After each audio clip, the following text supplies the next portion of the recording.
काय तुम्ही हे इमॅजिन केलेलं आहे की पाण्याने भरलेल्या ग्लासमध्ये ज्यावेळेस आपण आईस क्यूब टाकतो त्यावेळेस ते आईस क्यूब पाण्यामध्ये फ्लोट का होतात? नॉर्मल वाटतंय, राईट? पण थांबा, ही नॉर्मल वाटणारी जी गोष्ट आहे तिच्या मागे खूप मोठं फिजिक्स लपलेलं आहे, कारण की it is one of the biggest reason की ज्याच्यामुळे तुमच्या अर्थवरती लाईफ एक्झिस्ट होते. धक्का बसला ना? तर याच सगळ्या गोष्टींचा पाठपुरावा आपण आजच्या लेक्चरमध्ये करणार आहे. नमस्कार, माझं नाव प्रितेश, मी आहे तुमचा physics mentor from E-Sarathi online platform. बघा, ज्या वेळेस आपण काय करतोय, पाण्याने भरलेल्या ग्लासमध्ये ज्यावेळेस आपण बर्फाचे क्यूब्स टाकतो, बघा मी काय केलं, याच्यामध्ये बर्फाचे क्यूब्स टाकले आणि मी त्याला पुश करतोय खाली. पण जसं मी त्याला पुश करतोय तसे ते क्यूब्स कसे आहेत, मागं बाउन्स बॅक करतात. मग जनरली सॉलिड किंवा लिक्विड याची जर प्रॉपर्टी चेक केली, कुठल्याही लिक्विडमध्ये आपण ज्यावेळेस सॉलिड टाकतो, बरोबर, वजनदार सॉलिड ज्यावेळेस टाकतो त्यावेळेस ते सिंक व्हायला पाहिजे. म्हणजे अज्युम करा, लोखंडाच्या पाण्यामध्ये जर आपण लोखंडाचा एखादा क्यूब टाकला तर तो सिंक होणार आहे. मेन म्हणजेच वॅक्स, मेल्टेड वॅक्स मध्ये जर आपण एखादा मेणाचा तुकडा टाकला, तर तो पण काय होणार आहे, त्या मेणामध्ये काय होणार आहे, सिंक होणार आहे.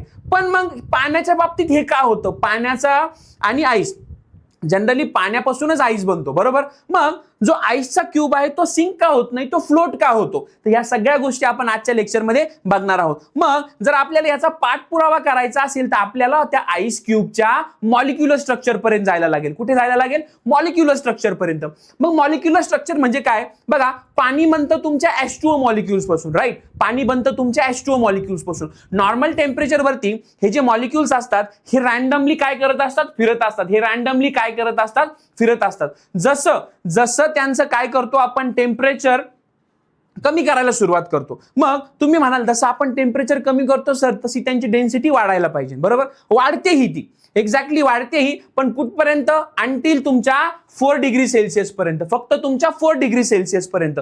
जसं तुमचं टेम्परेचर 4 डिग्री सेल्सिअसच्या खाली जातं बेटा, तसं काय होतं, पाण्याचे जे मॉलिक्युल्स आहे ते कॉन्ट्रॅक्ट व्हायच्या आधी ते काय होतात, एक्सपांड होतात. म्हणजे जनरली त्यांनी कॉन्ट्रॅक्ट व्हायला पाहिजे, पण मॉलिक्युलचं स्ट्रक्चर असं बनतं ज्याला आपण केज लाईक स्ट्रक्चर म्हणतो. आणि केज लाईक स्ट्रक्चर बनतं म्हणजे ते काय होतं, एक्सपांड होतं, म्हणजेच त्याची डेन्सिटी कमी होते. आता डेन्सिटी का कमी होते? हे जे केज लाईक स्ट्रक्चर आहे बेटा, याच्यामध्ये काय असतो, गॅप असतो, खूप जास्त गॅप असतो, आणि म्हणून त्याची डेन्सिटी काय होते, कमी होते. आणि हेच ते कारण आहे की तुमच्या पाण्यावरती तो बर्फ तरंगतो, कारण की त्याची डेन्सिटी पाण्याच्या डेन्सिटीपेक्षा कशी असते, कमी असते. आणि नंतर ज्यावेळेस तो एक्झॅक्टली 0 डिग्री सेल्सिअसला जातो त्यावेळेस तुम्हाला भेटतो एक प्युअर फॉर्म ऑफ आईस, तुम्हाला भेटतो एक परिपूर्ण आईस. बरं, हे झालं तुमच्या आईस फॉर्मेशनचं. आणि याच्या मागची जी सगळी जी प्रॉपर्टी आहे त्यालाच आपण काय म्हणतो, ॲनामोलस बिहेवियर ऑफ वॉटर.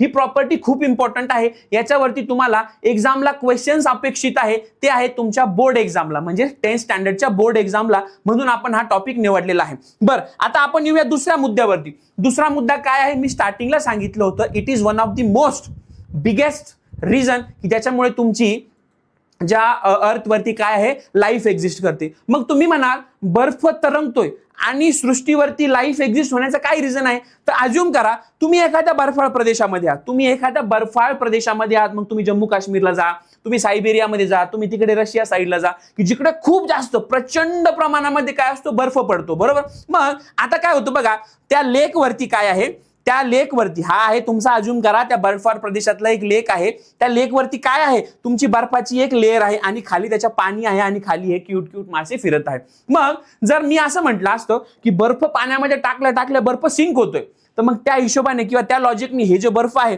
हा पूर्णपणे याच्या सिंक व्हायला पाहिजे नव्हता. म्हणजेच जर सिंक झाला असता तर तुम्हाला ॲक्वॅटिक लाईफ पाण्याखालची भेटलीच नसती, ज्याच्या खाली जे झाडं झुडपं आहे ते पण भेटले नसते. पण जनरली पाणी तसं ऍक्ट करत नाही, आणि इथे तुमची येते ॲनामोलस बिहेवियर ऑफ वॉटरची प्रॉपर्टी. इथे येते तुमची प्रॉपर्टी. मग त्या प्रॉपर्टीचं काम काय असतं बघा. आता मला हे माहिती आहे की बर्फाळ प्रदेश आहे, वरती काय आहे, पाण्याच्या वरती काय एक लेअर फॉर्म झालेली आहे, बरोबर. मग आता पाण्याच्या खाली ज्या वेळेस तुमचं टेम्परेचर बिलो 4 डिग्री सेल्सिअस जातं त्यावेळेस जी हलकी किंवा जी डेन्स वॉटर आहे किंवा जी कूलर वॉटर आहे ती काय करते, फ्लोट होऊन वरती येऊन जाते, इथं वरती येऊन जाते. आणि याला जशी मिसळते तशी परत तिचं काय होतं, कन्व्हर्जन कशात होतं, आईस मध्ये कन्व्हर्जन होतं. बरं, तुम्हाला हा एक मुद्दा लक्षात यायला पाहिजे की ice is a poor conductor of heat. Ice is a poor conductor of heat. म्हणजे ही पूर्ण लेअर ह्या खालच्या ॲक्वॅटिक जो एन्व्हायरमेंट आहे त्याच्यासाठी एक ब्लँकेट सारखं काम करते. म्हणजे याला कसं घ्या, तुम्ही एखाद्या कुटुंब प्रमुखाप्रमाणे ही जी लादी आहे ना, एखाद्या कुटुंब प्रमुखाप्रमाणे ऍक्ट करते आणि खालचे तिथे जेवढे पण पिले आहेत, जेवढे पण बछडे आहेत, त्यांची सगळ्यांची काय घेते, काळजी घेते. हे इकडेच होत नाही. हे तुम्ही जर बघाल, जे पोलर प्रदेश आहेत किंवा आपण जर असं अज्युम केलं, आपण जर बघायला गेलो, हे आहे तुमचं पोल्स, नॉर्थ आणि साऊथ पोल. याच्यावरती काय असतं, याच्यावरती पण खूप प्रमाणामध्ये काय असतं, आईसचे स्लॅब्स असतात. तुम्ही बघितले असतात, खूप प्रमाणामध्ये काय असतात, तुमच्या आईसचे स्लॅब असतात. मग या आईसच्या स्लॅबचं काम काय असतं, आईसच्या स्लॅबचं काम काय असतं, it act as the good reflector. म्हणजे जेवढे पण सूर्याची किरणे येतात त्याला ते रिफ्लेक्ट करून लावतात आणि जेणेकरून काय होतं, तुमच्या पृथ्वीचं टेम्परेचर काय असतं, मेंटेन राहतं. मग मी असंही म्हणू शकतो की जर आईस नसता किंवा हे जे प्रदेश आहेत किंवा हे जे आईसचे स्लॅब असते हे जर नसते, तर आपलं जीवन पृथ्वीवरती खूप कठीण झालं असतं किंवा पृथ्वीचं टेम्परेचर खूप जास्त वाढलं असतं. मग पुढच्या वेळेस, ज्याही वेळेस तुम्ही पाण्यामध्ये बर्फ बघाल, तर फक्त बघून त्याची मजा घेऊ नका, तर तुम्हाला हा मुद्दा तुमच्या डोक्यामध्ये यायला पाहिजे की it is the life saver. म्हणजे हा आईस असा प्रकार आहे किंवा अशी गोष्ट आहे की त्याच्यामुळे आपल्या अर्थवरती काय आहे, लाईफचं एक्झिस्टन्स आहे. आय होप तुम्हाला हे दोन्ही मुद्दे, that was anomalous behaviour of water आणि पाणी तुमच्या बर्फामध्ये किंवा बर्फ तुमच्या पाण्यामध्ये का बुडत नाही आणि बर्फाच्या खाली जे मासे आहेत ते फ्रीज का होत नाही, याच्या मागचं रिझन तुम्हाला आज कळायला असेल. तर अशाच नवनवीन कॉन्सेप्टसाठी आजच आमच्या ई सारथी या यूट्यूब चॅनलला सबस्क्राईब करून ठेवा. मी तुम्हाला भेटतो नेक्स्ट व्हिडिओमध्ये. Till then, tata, bye bye.